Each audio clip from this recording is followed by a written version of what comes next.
Genetics load the gun, lifestyle pulls the trigger. And that's why today we're going to dive further into thyroid, like last week. I know last week was a bit of a longer episode. Today we're going to keep it a little bit shorter, okay? I want to give you a checklist for optimizing your own thyroid output, your own thyroid conversion. And I want to just make sure that we bring this back to you, because last time specifically we talked about lab testing and all these things. Hey, look, even without lab testing, if you do like a simple body temperature measurement, right, you get a pretty good gauge of your thyroid, okay? But I want to specifically talk about the lifestyle factors that will influence your T4 production, your conversion, and really just making sure, hey, are you at least checking these boxes? So even if you're not dealing with hypothyroidism or Hashimoto's, which will be a topic for next time, Hashimoto specifically in autoimmune.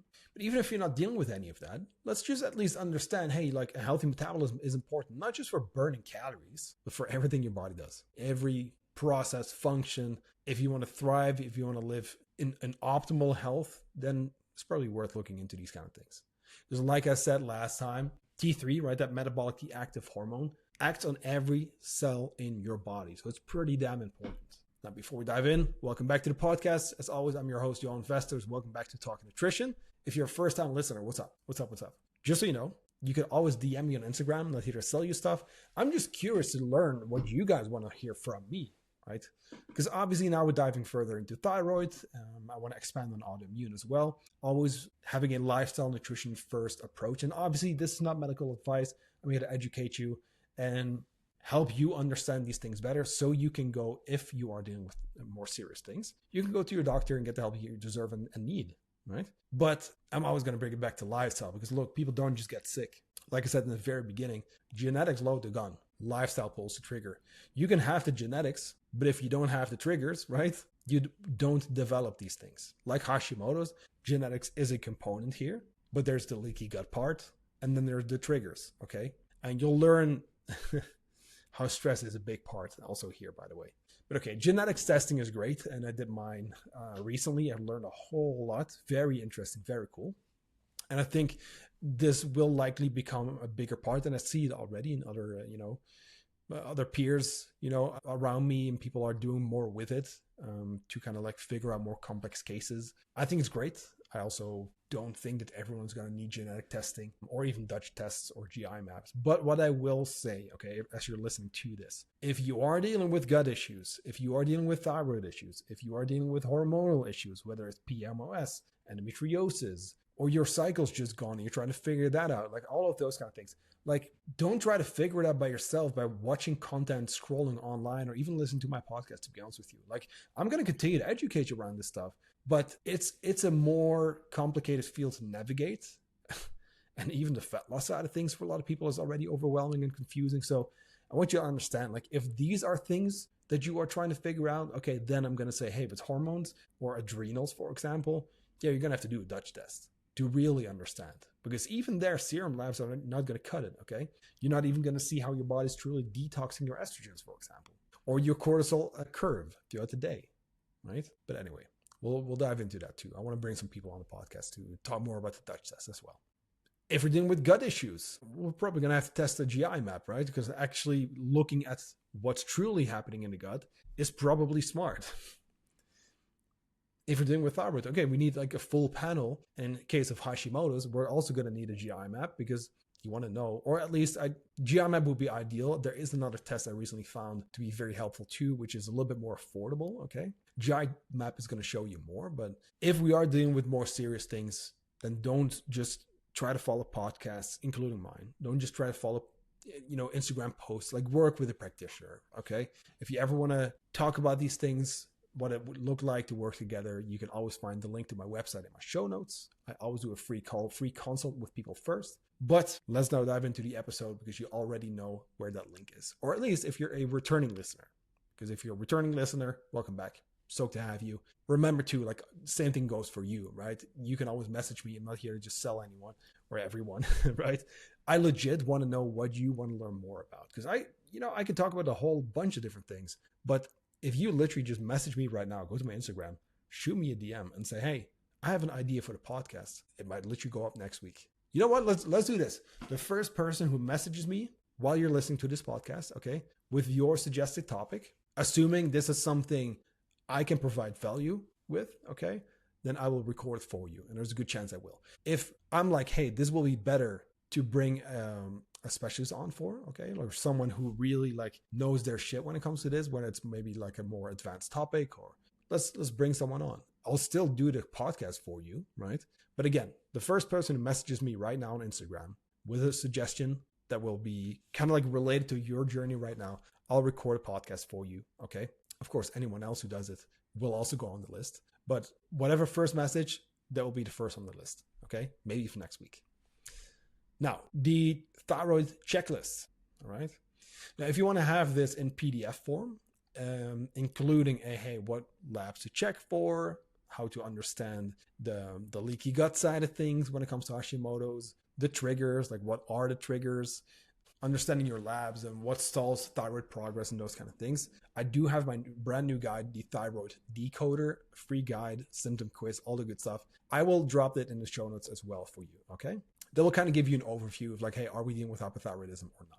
Now, today I want to specifically focus on naturally supporting your thyroid and what you can do here to at least, cover your bases. So let's start from the top down, okay? So we have TSH, which is the signal from the brain to the thyroid.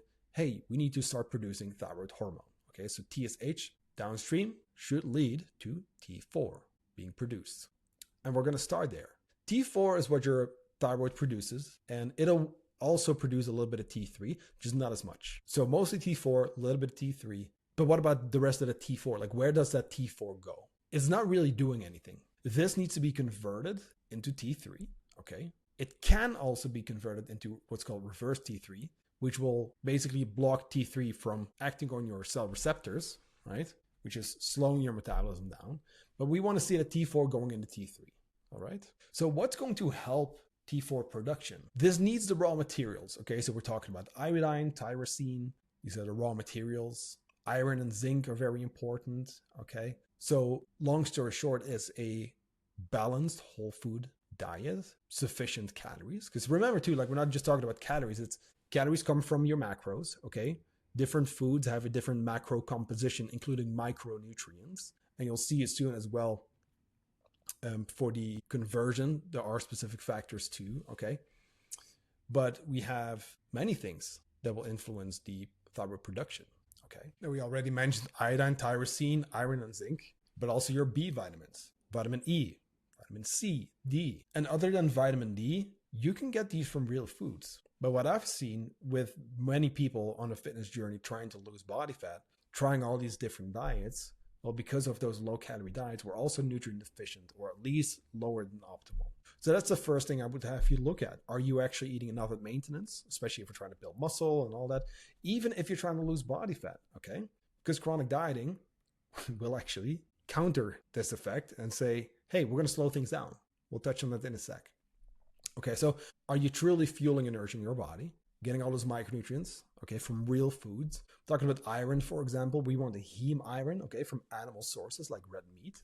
Your B vitamins also in red meat, and of course eggs, okay. Your vitamin C, E, and then of course vitamin D. That is one that we need that sunlight for. So if you live in an area, unlike myself, where there's plenty of sunlight, awesome. Go get it outside, you know what I mean? If you do spend a whole lot of time inside, and you are not consistently getting a good amount of sunlight directly on your skin, then I would say, supplement with vitamin D3, or at least look into your levels. That's probably going to be the best, to be honest with you. Now, I know my levels. I know exactly what I'm taking. I take 5,000 IUs of vitamin D3 combined with 100 micrograms of K2. D3 is very important here. We also want to make sure, because it's actually related to calcium absorption too, we want to make sure that the K2 in there makes it so that calcium also goes to the places we actually want it, which is not in the arteries, but to your bones, nails, and teeth. So that's it for the production side of things, the things that will support your thyroid hormone production. Now we have factors that will inhibit proper production of your thyroid hormone,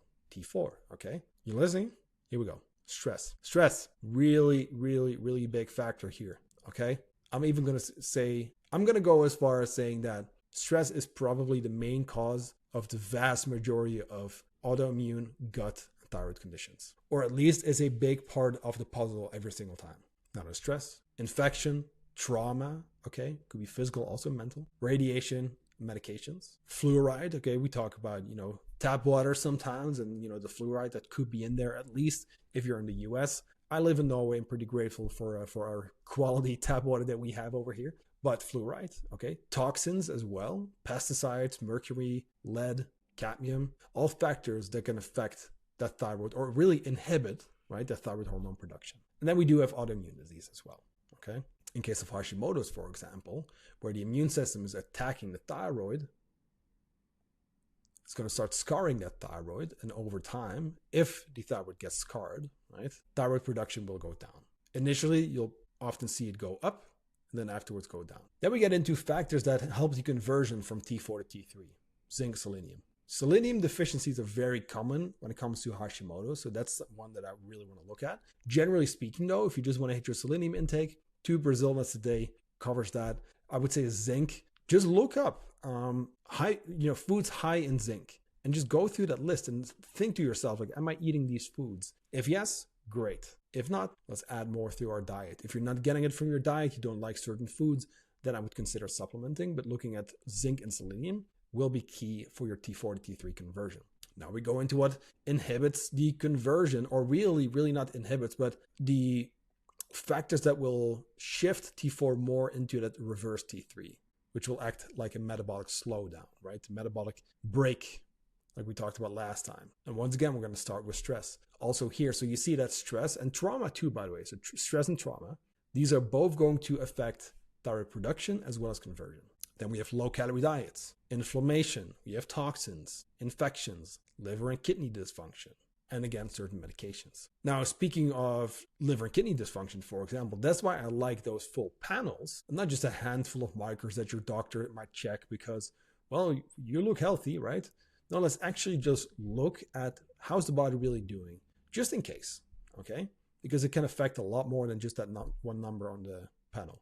So if we don't have these factors like zinc and selenium enough, or we have those factors where stress is high, we're dealing with trauma, you have been on low-calorie diets for a long time, maybe we are inflamed, things like insulin resistance and all that, well, then we want to start looking at that. But we can assume here, hey, more reverse T3 leading to less T3 acting on the cell, slower metabolism. And then you can even affect or influence the cellular sensitivity of thyroid hormones. Then we're talking about vitamin A, exercise, and zinc, for example, to support how your cells respond to that T3, how sensitive the receptors are to your T3, okay? So all of this really just brings it back down to, are you properly fueling your body? Are you managing your stress? Do you have extended periods of maintenance calories where we're not dieting? All this is very, very key to remember, okay? Because hypothyroidism is actually quite common. And in about 90% of those cases, it's actually Hashimoto's. And that's why we do a full panel, okay? That's why I want a full panel at least. I'm going to ask for it every single time, right?